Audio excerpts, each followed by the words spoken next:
Hello friends, welcome to Amit Sharma's academy.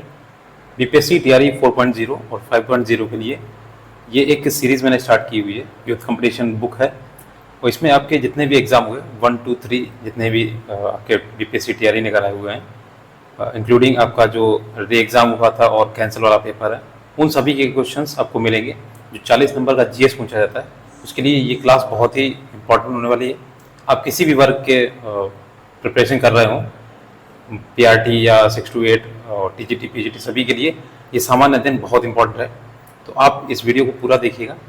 और इससे पहले मैंने एक वीडियो अपलोड किया हुआ है जो आधुनिक भारत का इतिहास फर्स्ट पार्ट है। आज हम देखेंगे उसका सेकंड पार्ट, क्योंकि एक वीडियो में नहीं हो पाया था।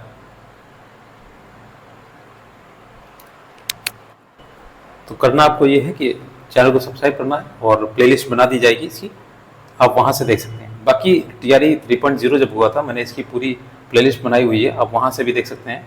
कुछ क्वेश्चन इसमें रिपीटेड हैं और नए जो क्वेश्चंस आए हुए हैं एग्ज़ाम और बीपीएससी के जो एग्ज़ाम हुए हैं इस साल में, जो 2025 में, तो उसके भी क्वेश्चन इसमें लिए गए हैं। तो चलिए वीडियो स्टार्ट करते हैं। तो आज हम स्टार्ट करेंगे मुस्लिम लीग एवं होम रूल लीग आंदोलन से। 91 नंबर क्वेश्चन है, निम्नलिखित में कौन होम रूल आंदोलन से संबद्ध नहीं था? तो होम रूल लीग जो आंदोलन था उससे कौन संबंधित नहीं था, इसमें दिखाना है।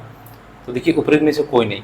ये जो 5 ऑप्शन दिए गए थे ये काफ़ी हार्ड पड़ते थे आपको ऑप्शन ढूंढने में। तो उपरोक्त में से कोई नहीं बोला गया। देखिए, Bal Gangadhar Tilak, Annie Besant, Sarojini Naidu home rule आंदोलन से संबंधित है। ठीक है, ये है कि इन्होंने अलग अलग होम रूल लीग शुरुआत की थी। देखिए, सरोजिनी नायडू ने 1919 में all India home rule league के सदस्य के रूप में लंदन गई थी। अगला देखिए, ये देखिए टीआई 3.0 में आया था 11th-12th वाले क्लास में।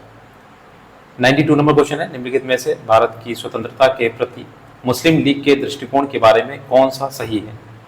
तो देखिए, इसमें ऑप्शन दिए गए हैं 92 का।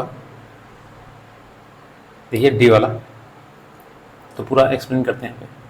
भारत की स्वतंत्रता के प्रति मुस्लिम लीग के दृष्टिकोण के संदर्भ में दिए गए प्रश्न में एक से अधिक विकल्प सकते हैं। मुस्लिम लीग को क्रिप्स मिशन के प्रावधानों में मुसलमानों के आत्मनिर्धारण के सिद्धांत तथा पृथक पाकिस्तान की मांग को स्वीकारा नहीं गया था। लॉर्ड वेवल ने भारत में गतिरोध को हल करने के लिए ब्रिटिश सरकार के प्रस्तावों को भारत की जनता के सामने प्रसारित किया गया था, जिसे वेवल योजना कहा जाता है। मुस्लिम लीग ने वेवल योजना 1945 को अस्वीकृत किया क्योंकि उनकी स्वतंत्र पाकिस्तान की मांग को ये कमज़ोर कर सकती थी। 1940 में मुस्लिम लीग ने कैबिनेट मिशन के प्रस्तावों को अस्वीकार किया तथा इससे खुद को अलग कर दिया और 1946 में इन्होंने सीधी कार्रवाई का सहारा लिया, जिसके बाद देश भर में दंगे शुरू हो गए। तो 1946 में थे।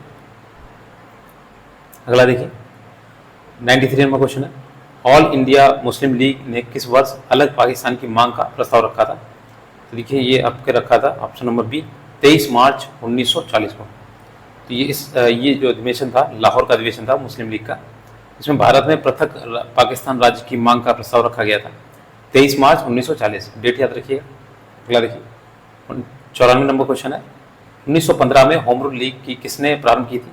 तो ऑप्शन नंबर बी, ये एनी बेसेंट जी ने प्रारंभ की थी। और ये जो होम रूल लीग थी ये बाल गंगाधर तिलक और एनी बेसेंट के नेतृत्व में शुरू हुआ था।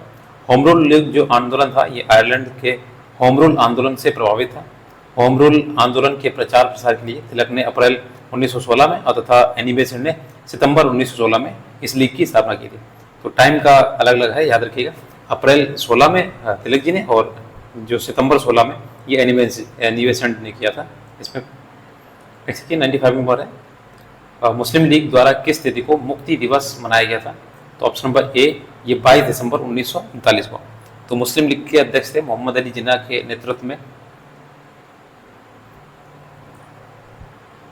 भारतीय मुसलमानों ने मुक्ति दिवस मनाया। मुस्लिम लीग परिषद ने 16 अगस्त 1946 को प्रत्यक्ष कार्रवाई दिवस के रूप में घोषित किया था, सीधी कार्रवाई जिसे बोलते हैं। अगला देखिए, 96 नंबर क्वेश्चन है, किस स्थान पर बीजी तिलक यानी बाल गंगाधर तिलक के ने होम रूल लीग की स्थापना 1916 में की थी? तो ये पूना में की थी इन्होंने, याद रखिएगा। होम रूल लीग की स्थापना इन्होंने पूना के बेलगांव में किया था और एनी बेसेंट ने सितंबर 1916 में मद्रास में होम रूल लीग की स्थापना की थी। और इस आंदोलन का सामान्य उद्देश्य भारत में स्वशासन प्राप्त करना था तिलक की लीग महाराष्ट्र, कर्नाटक, मध्य प्रांत, बरार में काम करती थी। बाकी हिस्से थे, एनी बेसेंट की लीग देश के बाकी हिस्सों में काम करती थी।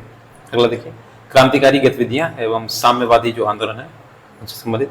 तो 97 नंबर क्वेश्चन है, लंदन में सर कर्जन वाइली की हत्या किसने की थी? तो देखिए ऑप्शन नंबर सी हो जाएगा, मदन लाल ढींगरा ने, ऑप्शन नंबर सी। 1 जुलाई 1909 को लंदन में भारतीय क्रांतिकारी मदन लाल ढींगरा ने कर्जन वाइली की हत्या कर दी, जो लंदन में इंडिया हाउस के सदस्य थे। 17 अगस्त 1909 को इन्हें पेंटनविले जेल में फांसी दे दी गया था। और उधम सिंह ये मार्च 1940 में लंदन में माइकल ओडायर की हत्या की थी। ठीक है, ये माइकल ओडायर दूसरा वाला था जिसने जो गोलियां चलवाई थी 1919 में, वो नहीं था, ये दूसरा था। लंदन में इन्होंने इसकी हत्या कर दी थी। अगला देखिए 98 नंबर है, किसने या किन्होंने गलती से लेफ्टिनेंट एरस्ट की हत्या कर दी थी? ऑप्शन नंबर ए, दामोदर और बालकृष्ण ने की थी, जो चापेकर बंधु के नाम से विख्यात थे। देखिए, दामोदर हरि और बालकृष्ण हरि एवं वासुदेव हरि चापेकर ने 22 जून 1897 ईस्वी को प्लेग समिति के अध्यक्ष रैंड और उनके सहायक लेफ्टिनेंट एरस्ट की गोली मारकर हत्या कर दी। उल्लेखनीय है कि रैंड ने प्लेग समिति के अध्यक्ष के रूप में भारतीयों पर बहुत अत्याचार किए थे, तथा चापेकर बंधुओं का वास्तविक जो लक्ष्य था वो रैंड था, लेकिन एरस्ट की हत्या हो जाती है, लेफ्टिनेंट एरस्ट की हत्या हो जाती है। नेक्स्ट देखिए 99 क्वेश्चन है, देश के बाहर स्वतंत्र भारत की अस्थायी सरकार को संगठित करने में कौन आगे बढ़ा? 99 का क्वेश्चन नंबर देखिए, ये जाएगा ऑप्शन नंबर बी, राजा महेंद्र प्रताप ने देश के बाहर स्वतंत्र भारत की अस्थायी सरकार के गठन का प्रयास किया। राजा महेंद्र प्रताप ने 1915 में प्रथम विश्व युद्ध के दौरान अफगानिस्तान में अस्थायी सरकार गठित की, जबकि सुभाष चंद्र बोस ने 21 अक्टूबर 1943 ईस्वी को सिंगापुर में स्वतंत्र भारत की अस्थायी सरकार यानी आज़ाद हिंद फौज की जो आज़ाद हिंद सरकार थी उसकी गठन किया था। जर्मनी एवं जापान ने अपना समर्थन दिया था सुभाष चंद्र बोस जी ने। अगला देखिए 100 नंबर क्वेश्चन है, केंद्रीय विधानसभा में हानि रहित जो बम फेंके गए थे वो किसने किए थे? तो ऑप्शन नंबर ए, ये बटुकेश्वर दत्त थे। देखिए 8 अप्रैल 1929 को हिंदुस्तान सोशलिस्ट रिपब्लिकन एसोसिएशन के सदस्य भगत सिंह एवं बटुकेश्वर दत्त ने public safety bill and trade dispute bill के विरोध में हानि रहित बम फेंके थे, जिससे कोई नुकसान नहीं हुआ था। अगला देखिए 101 नंबर क्वेश्चन है, गदर पार्टी की स्थापना कहाँ हुई थी? तो ये ऑप्शन नंबर सी, ये संयुक्त राज्य अमेरिका में हुई थी गदर पार्टी की स्थापना, और 1913 ईस्वी में अंग्रेज समाज को जड़ से उखाड़ फेंकने के उद्देश्य की गई थी। इसके जो संस्थापक अध्यक्ष थे सरदार सोहन सिंह भाकना थे, इसकी स्थापना लाला हरदयाल सिंह ने की थी। तो देखिए जो अध्यक्ष थे सरदार सोहन सिंह भाकना थे, स्थापना लाला हरदयाल को जाता है इनका श्रेय। अगला देखिए 102 नंबर है, किसने 1913 में अनुशीलन समिति की एक शाखा की स्थापना पटना में की थी? तो ये सचिन नाथ सान्याल थे, ऑप्शन नंबर ए। बहुत पूछा जाता है ये क्वेश्चन बिहार में। तो देखिए ये अनुशीलन समिति एक भूमिगत ब्रिटिश विरोधी क्रांतिकारी समिति थी। इसकी स्थापना 24 मार्च 1902 को मित्रा एवं बरिंद्र कुमार घोष ने कलकत्ता में की। अगला देखिए, यहाँ पे जो पूछी गई थी पटना में पूछी गया था, तो सचिन सान्याल थे, और जो सबसे पहले की थी प्रथम नाथ मित्रा एवं बरिंद्र कुमार घोष ने की थी 1902 में आपके कलकत्ता में, याद रखिएगा। दोनों क्वेश्चन बन सकते हैं। 103 नंबर क्वेश्चन है, गदर पार्टी से प्रभावित होकर चिश्ती खान एवं डुंडे खान ने निम्नलिखित में से किस स्थान पर विद्रोह किया था? तो ऑप्शन देखिए सी वाला हो जाएगा, सिंगापुर में। तो ये गदर पार्टी से प्रभावित होकर चिश्ती खान एवं डुंडे खान ने सिंगापुर में विद्रोह किया। गदर पार्टी का जो गठन था 1913 में किया गया था। इसका मुख्यालय सैन फ्रांसिस्को में बनाया गया था। सोहन सिंह भाकना इसके अध्यक्ष संस्थापक अध्यक्ष थे। अगला देखिए 104 नंबर क्वेश्चन है, किस वर्ष मुजफ्फरपुर बम कांड की घटना घटी थी? तो ये देखिए ऑप्शन नंबर सी हो जाएगा 1908 में। देखिए ये आपके 30 अप्रैल 1908 ईस्वी को बिहार के मुजफ्फरपुर में घटी थी। इस घटना को क्रांतिकारी खुदीराम बोस और उनके जो सदस्य थे प्रफुल्ल चाकी ने अंजाम दिया था। अगला देखिए, लंदन में अभिनव भारत का संस्थापक कौन था? तो ऑप्शन नंबर ए हो जाएगा विनायक दामोदर सावरकर जी। इन्होंने अपने बड़े भाई जो थे इनके भाई गणेश दामोदर सावरकर के साथ मिलकर 1904 में भारत में इसकी स्थापना की थी। और विनायक सावरकर और गणेश सावरकर ने 1899 में नासिक में एक क्रांतिकारी संस्था जो थी मित्र मेला की शुरुआत की थी, जो आगे चलकर अभिनव भारत के रूप में स्थापित हुई। इसके अतिरिक्त सावरकर ब्रिटेन जाकर इंडिया हाउस तथा फ्री इंडिया सोसाइटी से जुड़े थे, वर्ष 1937 से 1943 तक हिंदू महासभा के अध्यक्ष भी थे। और देखिए इनके द्वारा जो लिखी गई 2 पुस्तकें हैं, the history of the war of Indian independence तथा हिंदुत्व, हिंदू कौन है, इनके प्रमाण हैं, इसके प्रमुख हैं। अगला देखिए क्वेश्चन नंबर आपका देखिए 106 नंबर क्वेश्चन है, विदेश में भारतीय राष्ट्रीय ध्वज प्रथम बार किसने फहराया था? तो ये बहुत ही क्वेश्चन पूछा जाता है और सिंपल भी है, मैडम भीकाजी कामा, इन्हें क्रांतिकारी की देवी बोला गया है। देखिए पहली बार इन्होंने 1907 ईस्वी में जर्मनी के स्टुटगार्ट में भारतीय झंडा फहराया था। भीकाजी कामा को भारतीय क्रांति की जननी के रूप में भी जाना जाता है। अगला देखिए 107 नंबर है, किस षड्यंत्र के मामले में 3 अंग्रेजों को साजिश करने के लिए कारागार में अवरुद्ध किया गया था? तो ऑप्शन नंबर सी, मेरठ षड्यंत्र मामला था। मेरठ षड्यंत्र केस के अंतर्गत 3 ब्रिटिश नागरिक जो थे, Philip Spratt, Ben Bradley, Chester Hutchinson को गिरफ्तार कर मुकदमा चलाया गया।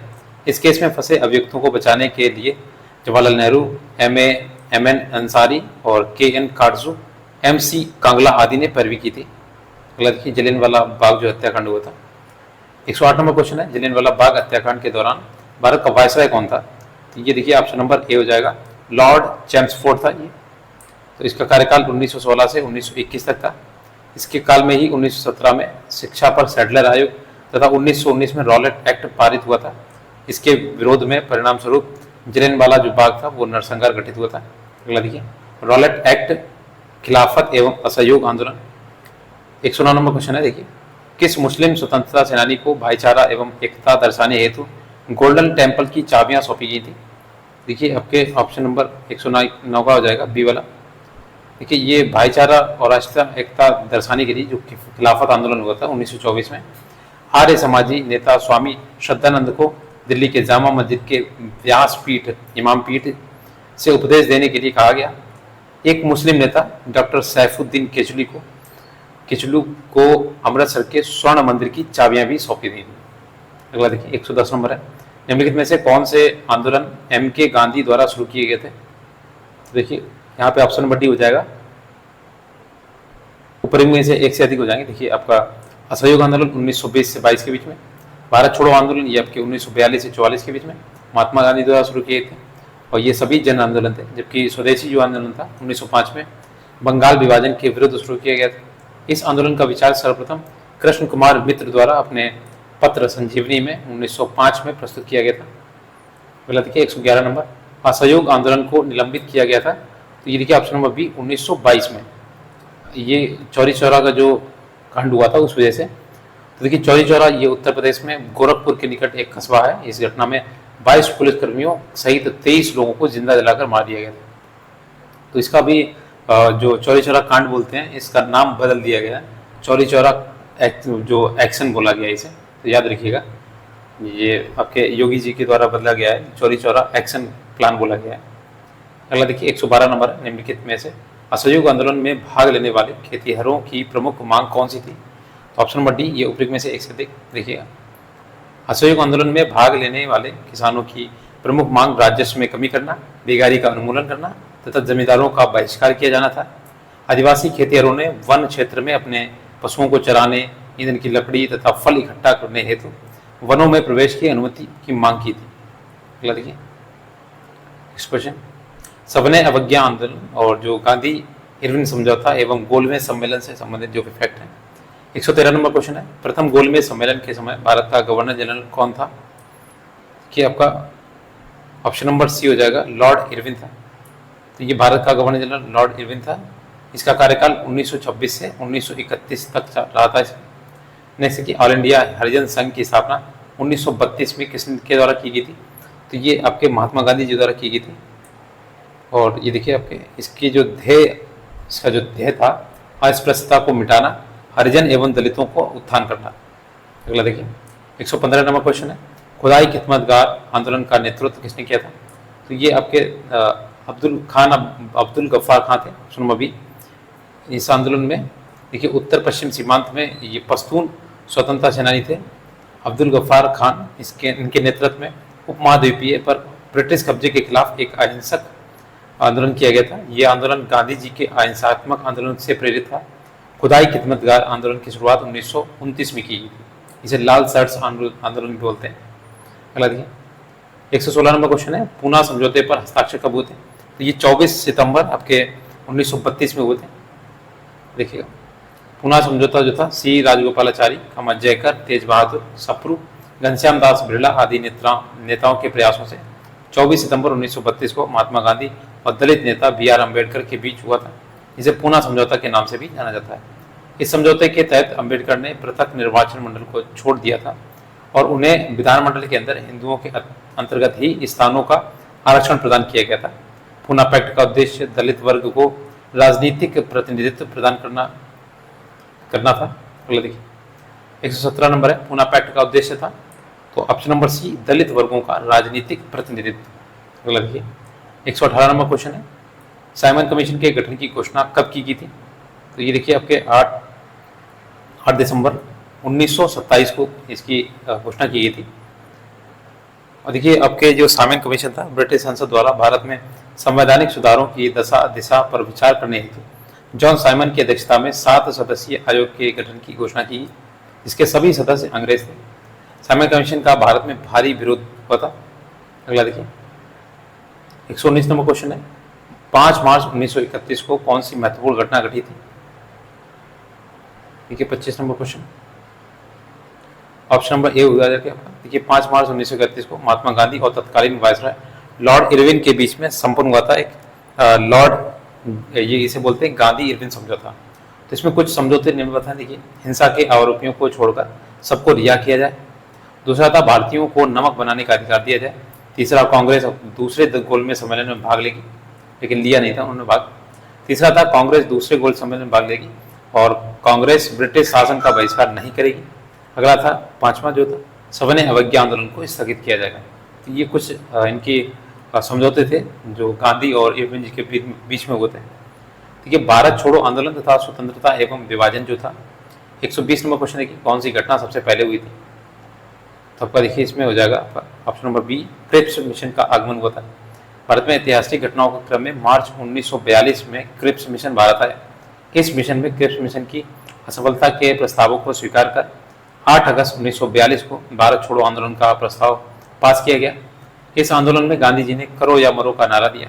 गवर्नर जनरल के पद पर लॉर्ड वेवेल का आगमन जून 1944 में हुआ। वह 1944 से 1947 तक वायसराय रहा था जो लॉर्ड वेवेल था।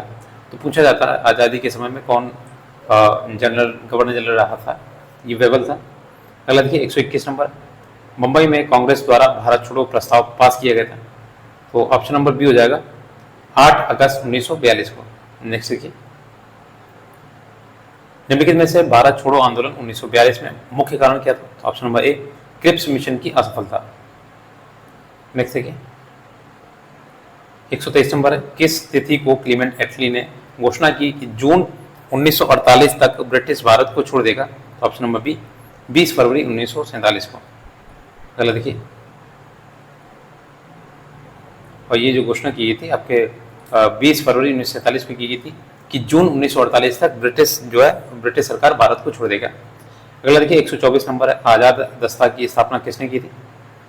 तो ऑप्शन नंबर बी हो जाएगा, जयप्रकाश नारायण ने। इनकी स्थापना 1942 में भारत छोड़ो आंदोलन के दौरान जयप्रकाश नारायण ने की थी। सूरज नारायण सिंह के नेतृत्व में बिहार के मधुबनी जिले में संगठन की एक अलग स्वतंत्र परिषद की स्थापना की गई। अगला देखिए, सुभाष चंद्र बोस एवं INM इनसे संबंधित जो भी फैक्ट है।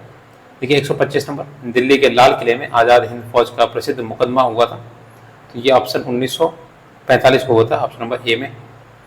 और ये देखिए मुकदमा जो था मुख्य रूप से गुरुबख्श सिंह, प्रेम कुमार सहगल तथा शहनवाज खान पर चलाया गया था। आज़ाद हिंद फौज की तरह से मुकदमे की पैरवी भूलाभाई देसाई, जवाहरलाल नेहरू, तेज बहादुर सप्रू, कैलाशनाथ कार्जुन इत्यादि ने किया था। नेक्स्ट देखिए 126 नंबर है, 21 अक्टूबर 1943 को किस स्थान पर SC बोस ने स्वतंत्र भारत की अंतरिम सरकार का गठन किया था? तो 126 का देखिए ऑप्शन नंबर ये हो जाएगा आपका। देखिए 21 अक्टूबर 1943 को इस सुभाष चंद्र बोस ने आज़ाद हिंद फौज के सर्वोच्च सेनापति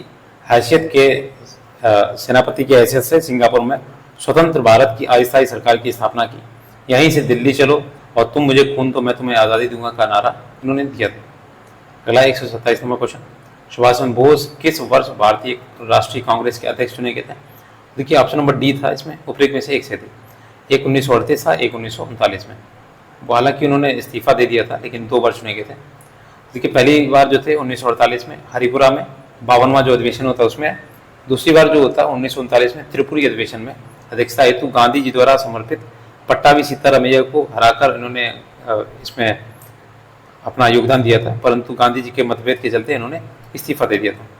तो माना 2 ही बार जाएगा, याद रखिएगा। 128 नंबर क्वेश्चन है, भारतीय राष्ट्रीय सेना जो INM के संस्थापक कौन है? तो देखिए ऑप्शन नंबर बी हो जाएगा आपका, मोहन सिंह। भारतीय राष्ट्रीय सेना जो INM की स्थापना मूल रूप से कैप्टन मोहन सिंह ने सितंबर 1942 में जापान में बंदी बनाए गए भारतीय युद्ध बंदियों के साथ सिंगापुर में की थी। अगला देखिए भारत के गवर्नर, और इसमें गवर्नर जनरल वायसराय जो भी फैक्ट हैं इसे। 129 नंबर है, ब्रिटिश भारत के दौरान दिल्ली राजधानी की नींव किसने रखी थी? तो option number B, King George पंचम, 5वें नंबर का।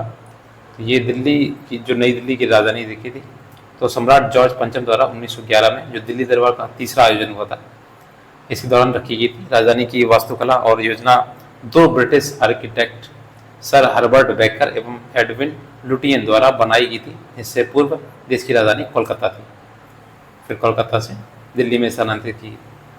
अगला देखिए, मुठीमन कमेटी को किसकी कार्यप्रणाली पर रिपोर्ट देने के लिए नियुक्त किया गया था? देखिए ऑप्शन नंबर हो जाएगा बी वाला, द्वैत प्रणाली यानी डार्ची। देखिए मुठीमन जो कमेटी है इसका गठन 1924 में सर अलेक्जेंडर मुठीमैन की अध्यक्षता में किया गया था। इसका गठन भारत की स्वतंत्रता के मुद्दे पर चर्चा करने के लिए किया गया था तथा इसका उपयोग भारत और ब्रिटिश दोनों के शासन द्वारा या द्वैत शासन के मुद्दे की जांच के लिए किया गया था। अगला देखिए, इनमें से किसने कहा था कि कांग्रेस का महल लड़खड़ा रहा है और भारत में रहते हुए मेरी एक बड़ी महत्वाकांक्षा ये रहेगी कि शांति के साथ इसे मरने में सहयोग दे सकूं? तो ये ऑप्शन नंबर सी था, लॉर्ड कर्जन। इसका जो कार्यकाल था 1899 से 1905 तक रहा था लॉर्ड कर्जन का। नेक्स्ट देखिए 132वां क्वेश्चन है, लॉर्ड लिंटन निम्नलिखित में से किससे संबंधित नहीं है? Option number D, Ilbert bill से संबंधित नहीं। बाकी देखिए इन्होंने इल्बर्ट बिल 1883 में प्रस्तावित एक विवादास्पद विधेयक था जिसमें वरिष्ठ भारतीय न्यायाधीशों को यूरोपीय अपराधियों की सुनवाई करने हेतु अनुमति देने की मांग की गई थी। पहले केवल यूरोपीय न्यायाधीश ही यूरोपीय अधिकारियों की सुनवाई कर सकते थे। बिल को तत्कालीन वायसराय लॉर्ड रिपन ने पेश किया था। लॉर्ड रिपन जो लॉर्ड लिंटन था उसके समय में 1878 में सर रिचर्ड स्ट्रेची की अध्यक्षता में अकाल आयोग का गठन किया गया था। 1878 ईस्वी में ही शस्त्र अधिनियम तथा वर्नाकुलर प्रेस एक्ट पारित हुआ था। अगला देखिए थोड़ी सी अगर मेहनत हम कर रहे हैं तो आप वीडियो को लाइक ज़रूर कर दीजिएगा और हो सके तो अपने ग्रुप में शेयर कर दीजिएगा। और इस वीडियो को 1 से 2 बार अगर आप देखेंगे तो आपको ये क्वेश्चन रट जाएंगे। बाकी थ्योरेटिकल क्लास में अलग से करा दूंगा, उसकी प्लेलिस्ट बना देंगे, आपको ये क्वेश्चन से आइडिया हो जाएगा किस तरीके से क्वेश्चन पूछे जाते हैं। देखिए 133 नंबर क्वेश्चन है, भारत सरकार अधिनियम 1935 को किसने गुलामी का चार्टर बताया है? देखिए आपका ये बताया, देखिए ऑप्शन नंबर ई, उपरोक्त में से कोई नहीं दिया गया ऑप्शन नंबर। ठीक है, देखिए भारत शासन जो अधिनियम था 1935 को दास्ता या गुलामी का चार्टर जवाहरलाल नेहरू ने कहा था। इसके साथ ही उन्होंने इसे एक कार जिसमें ब्रेक तो है पर इंजन नहीं भी है इसकी संज्ञा भी दी थी। जिन्ना ने इस एक्ट को पूर्णतः सड़ा हुआ कहा था, मूल रूप से बुरा कहकर पूर्णतः अस्वीकृत कर दिया था। इसी एक्ट द्वारा बर्मा यानी म्यांमार को भारत से अलग कर दिया गया था। अगला देखिए लॉर्ड 134 नंबर, लॉर्ड मेयो के 1870 के संकल्प के बारे में निम्नलिखित में से कौन सा कथन जो सत्य है वो बताना है? तो देखिए ऑप्शन इसका हो जाएगा डी वाला, यानी ये सभी क्वेश्चन जो आपके ऑप्शन दिए सभी सत्य है।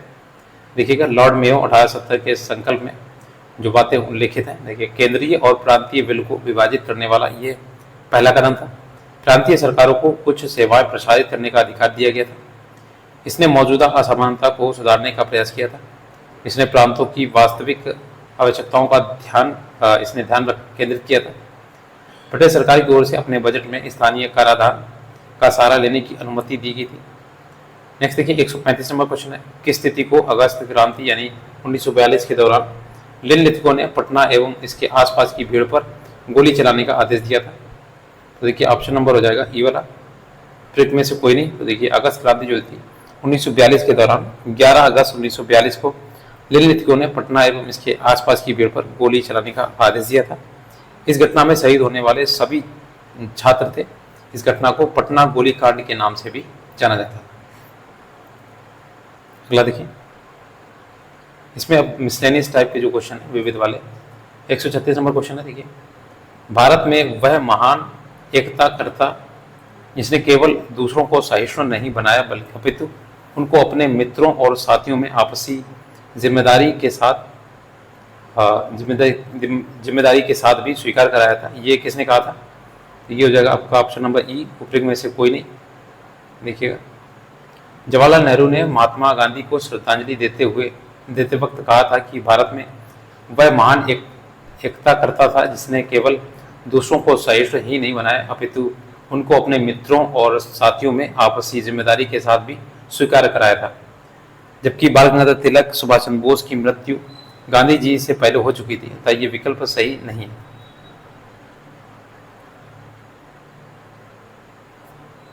देखिए 137 नंबर है, दक्षिण अफ्रीका में महात्मा गांधी किस स्थान में कार्यकर्ताओं की यात्रा यानी जो मार्च हुई थी का नेतृत्व कर रहे थे? ऑप्शन नंबर ई, उपयुक्त में से कोई नहीं। जो 3.0 होता है उसमें काफ़ी क्वेश्चंस उपयुक्त में से कोई नहीं वाले थे। देखिए, इसमें 1913 में दक्षिण अफ्रीका की एक कोर्ट में ईसाई रीति रिवाज से नहीं हुई शादियों को अवैध करार दिया। महात्मा गांधी ने 6 नवंबर 1913 को इस दमनकारी कानून के खिलाफ द ग्रेट मार्च का नेतृत्व किया। यह मार्च नटाल से ट्रांसवाल के मध्य किया गया था। इस मार्च में 2000 से ज़्यादा लोगों ने नटाल तक मार्च किया। अंततः सरकार को झुकना पड़ा और समझौते के लिए बाध्य होना पड़ा। देखिए, ये आपके एनसीईआरटी में हूबहू क्वेश्चन दिया गया था, उसी से पूछा गया है। 138 नंबर क्वेश्चन है, भारत के राष्ट्रीय पुस्तकालय ने अपनी यात्रा किसके उद्घाटन के साथ शुरू की थी? तो देखिए ऑप्शन नंबर हो जाएगा 138 का 80 वाला हो जाएगा। देखिए, भारतीय राष्ट्रीय पुस्तकालय ने अपनी यात्रा 21 मार्च 1936 को कलकत्ता सार्वजनिक पुस्तकालय की स्थापना के साथ आरंभ की। कलकत्ता सार्वजनिक पुस्तकालय को बाद में इंपीरियल लाइब्रेरी के नाम से इसका साथ मिला था। इसको इंपीरियल लाइब्रेरी यानी 1903 में जनता के लिए खोल दिया गया। स्वतंत्रता उपरांत 1948 में इंपीरियल लाइब्रेरी नाम में परिवर्तन अधिनियम के द्वारा इंपीरियल पुस्तकालय के स्थान पर राष्ट्रीय पुस्तकालय अस्तित्व में आया था। अगला देखिए 139 नंबर, अंग्रेजों ने भारत पर लंबे समय तक राज्य कैसे किया जाए? भारत ने लंबे समय तक राज्य कैसे किया था? तो देखिए इसमें ऑप्शन नंबर सी, बांटो और राज करो की जो नीति थी, डिवाइड एंड रूल वाली पॉलिसी। और ये शुरू में हिंदू और मुसलमानों को लड़ाया गया, इसके बाद हिंदुओं को भी आपस में दलित और पिछड़ों के आधार पर लड़ाया गया। मार्ले मिंटो सुधार, मॉन्टेग्यू चेम्सफोर्ड सुधार, मुस्लिम लीग की स्थापना, सांप्रदायिक पंचायत आदि इसके प्रमुख उदाहरण थे। अगला देखिए 140 नंबर क्वेश्चन है, किस वर्ष मोमडन एंग्लो ओरिएंटल कॉलेज की स्थापना अलीगढ़ में की गई थी?